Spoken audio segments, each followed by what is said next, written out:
ಭಾರೀ ಕುತೂಹಲ ಕೆರಳಿಸಿದ್ದ ಹಾಸನದ ಎಂಸಿಇ ಕಾಲೇಜಿನ ಅಧ್ಯಕ್ಷ ಚುನಾವಣೆಗೆ ಇಂದು ತೆರೆ ಬಿದ್ದಿದ್ದು ಅಶೋಕ್ ಹಾರ್ನಳ್ಳಿ ಬಣದ ಗುರುದೇವ್ ಅಧ್ಯಕ್ಷರಾಗಿ ಆಯ್ಕೆಯಾಗಿದ್ದಾರೆ. ಹಾಸನ ನಗರದ ಪ್ರತಿಷ್ಠಿತ ಮಲೆನಾಡು ತಾಂತ್ರಿಕ ಶಿಕ್ಷಣ ಸಂಸ್ಥೆಯ ಅಧ್ಯಕ್ಷಕ್ಕಾಗಿ ಗುದ್ದಾಟಕ್ಕೆ ಕೊನೆಗೂ ತೆರೆ ಬಿದ್ದಿದೆ. ಸೆಪ್ಟೆಂಬರ್ 8ರಂದು ನಡೆದ ಅವಿಶ್ವಾಸ ಗೊತ್ತುವಳಿ ಸಭೆಯ ನಂತರ ಇಂದು ಸಹಕಾರ ಇಲಾಖೆಗಳ ಸಂಘ ಸಂಸ್ಥೆಗಳ ರಿಜಿಸ್ಟ್ರಾರ್ ಅವರ ತೀರ್ಪು ಹೊರಬಿದ್ದಿದ್ದು ಮಾಜಿ ಅಧ್ಯಕ್ಷ ಅಶೋಕ್ ಹಾರ್ನಳ್ಳಿ ಅವರ ಬಣ ಮೇಲುಗೈ ಸಾಧಿಸಿದೆ. ನಡಾವಳಿಯಲ್ಲಿ ಹಾಲಿ ಅಧ್ಯಕ್ಷ ಆರ್.ಟಿ. ದ್ಯಾವೇಗೌಡ ಬಣದ 11 ಮಂದಿ ನಿರ್ದೇಶಕರು ಸಹಿ ಮಾಡದ ಕಾರಣ ಅವರು ಯಾವುದೇ ಹುದ್ದೆಯಲ್ಲೂ ಮುಂದುವರಿಯುವಂತಿಲ್ಲ ಎಂದು ರಿಜಿಸ್ಟ್ರಾರ್ ತೀರ್ಪು ನೀಡಿದ್ದಾರೆ. ಇದರಿಂದ ಬಿ.ಆರ್. ಗುರುದೇವ್ ಹಾಗೂ ಅವರ ತಂಡದವರು ಅಧ್ಯಕ್ಷರು ಪದಾಧಿಕಾರಿಗಳಾಗಿ ಮುಂದುವರಿಯುವ ಹಾದಿ ಸುಗಮವಾಗಿದೆ.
ಈಗ ತಮ್ಮಗಳಿಗೆ ಗೊತ್ತಿರೋ ಹಾಗೆ ಪ್ರಜಾಪ್ರಭುತ್ವದಲ್ಲಿ ಬಹುಮತಕ್ಕೆ ಮಾನ್ಯತೆ, ಅದರ ಪ್ರಕಾರ ನಾವು ಬಹುಮತವನ್ನು ಪಡೆದು ಅವಿಶ್ವಾಸ ನಿರ್ಣಯದಲ್ಲಿ ಅಧಿಕಾರವನ್ನು ಸ್ವೀಕರಿಸಬೇಕು ಅಂತ ಸಮಯದಲ್ಲಿ ಅವರು ಡಿಸ್ಟಿಕ್ ಕೋರ್ಟಿಗೆ ಹತ್ರ ಹೋದರು, ನಾವು ಹೋದ್ವಿ.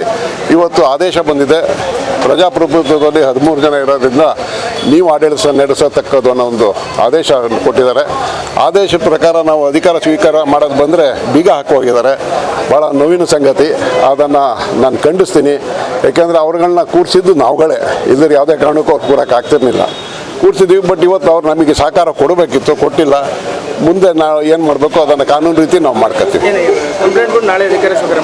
ನಾಳೆ ನಾವು ಅಧಿಕಾರ ಸ್ವೀಕಾರ ಮಾಡ್ತೀವಿ, ನಾವು ಪೊಲೀಸ್ ಮುಖೇನ ತೆಗೆಸ್ಕೊತೀವಿ. Thank you sir. 10 ವರ್ಷದ ಮಲೆನಾಡು ಸಂಸ್ಥೆಯ ಇತಿಹಾಸದಲ್ಲಿ ಇಂಥ ಒಂದು ದಿವಸನೂ ನೋಡ್ತೀವಿ ಅಂತ ನಾವು ಕನಸು ಮನಸ್ಸಲ್ಲೂ ನೆನೆಸಿರಲಿಲ್ಲ.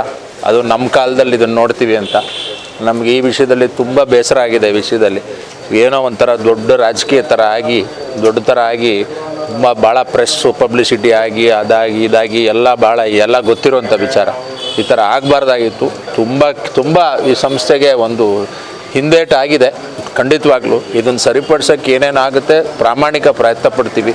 ಹಿಂದೆ ಬಂದಿರೋದು ಒಂಚೂರು ಹೊಸ ಏನು ಗವರ್ನಿಂಗ್ ಬಾಡಿ ಬಂದಿದೆ ಒಂಚೂರು ಕಳಂಕ ಬರ್ದಂಗೆ ನಡ್ಕೊಂಡು ಹೋಗ್ತಾರೆ ಅಂತ ಆಶಾ ಭಾವನೆ, ನಡ್ಕೊಂಡು ಹೋಗ್ತಾರೆ ಅಂತಲೂ ನನಗೆ ಭರವಸೆ ಇದೆ. ಸೊ ಎಲ್ಲರೂ ಕೂಡ ಗುರುದೇವ್ ಅವ್ರ ನಾಯಕತ್ವದಲ್ಲಿ ಚೆನ್ನಾಗಾಗಲಿ ಅಂತೇಳಿ ನಾನು ಆಸೆ ಪಡ್ತೀನಿ. 3 ಜನ ಅಮಾನತಾಗಿರೋದು ಅವತ್ತು ಮೀಟಿಂಗಿಗೆ ಹೋದ ದಿವಸನೇ ಅದು ಗೊತ್ತಾಗಿರ್ಬೇಕು ನಿಮಗೆ. ಅವತ್ತು DR ಅವ್ರು ಜಗದೀಶ್ ಅವ್ರು ಬಂದಿದ್ದರು, ಅವತ್ತೇ ನಮ್ಮನ್ನು ಒಳಗಡೆ ಬಿಟ್ಟರು. ಅದಾದಮೇಲೆ ಅಲ್ವಾ ಇದಾಗಿದ್ದು, ಏನು ಹೇಳಿ ನಮಗೆ 13 ಬಂದಿದ್ದು 11 ಆಗಿದ್ದು.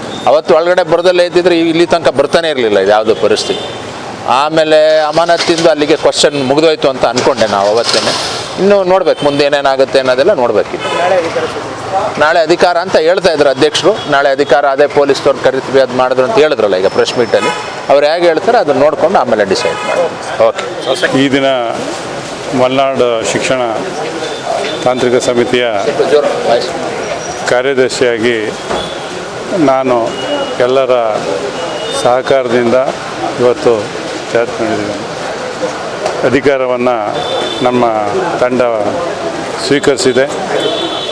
ಏಕೆಂದರೆ 13 ಜನದ ಬೆಂಬಲದಿಂದ, ಡೈರೆಕ್ಟ್ರು ಬೆಂಬಲಗಳಿಂದ ಗುರುದೇವ್ ಅವರು ಅಧ್ಯಕ್ಷರಾಗಿ, ನಾನು ಕಾರ್ಯದರ್ಶಿಯಾಗಿ, ಖಜಾಂಚಿಯಾಗಿ ಶ್ರೀಧರ್ ಅವರು, ಜಾಯಿಂಟ್ ಸೆಕ್ರೆಟರಿಯಾಗಿ GR ಶ್ರೀನಿವಾಸ್ ಅವರು ಆಯ್ಕೆಯಾಗಿದ್ದೀವಿ.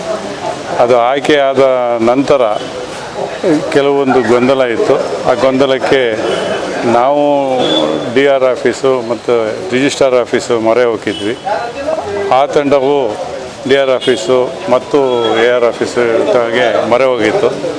ಕೂಲಂಕುಷವಾಗಿ ಏನು ಅವತ್ತಿನ ದಿವಸ ಅವಿಶ್ವಾಸ ನಿರ್ಣಯದ ಸಭೆಯಲ್ಲಿ ನಡೀತೋ ಅದನ್ನೆಲ್ಲವನ್ನು ಕಾನೂನುಬದ್ಧವಾಗಿ ಯಾವುದು ಸರಿ ಯಾವುದು ತಪ್ಪು ಅಂತ ಕೂಲಂಕುಷವಾಗಿ DR ಆಫೀಸಲ್ಲಿ ಪರಿಶೀಲಿಸಿ ನಮ್ಮ ತಂಡಕ್ಕೆ ಸ್ಪಷ್ಟ ಬಹುಮತ ಇರೋದರಿಂದ ಆ್ಯಕ್ಟಲ್ಲಿ